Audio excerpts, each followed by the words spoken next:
So we have the dough ready. What are we going to do after? So now it's the time to make gnocchi, basically.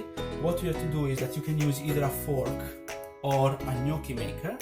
So I will start with the easiest one. So what you take is, once you cut your roll in 1 centimeter cubes or something more than that, what you have to do is that you place it on top of your gnocchi maker, and then you drag your gnocchi in a way that it takes its shape.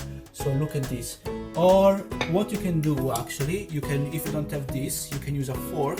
It's the same approach. So you take the gnocchi, you put it on top of the fork, and then you drag, sorry about that, you drag your gnocchi.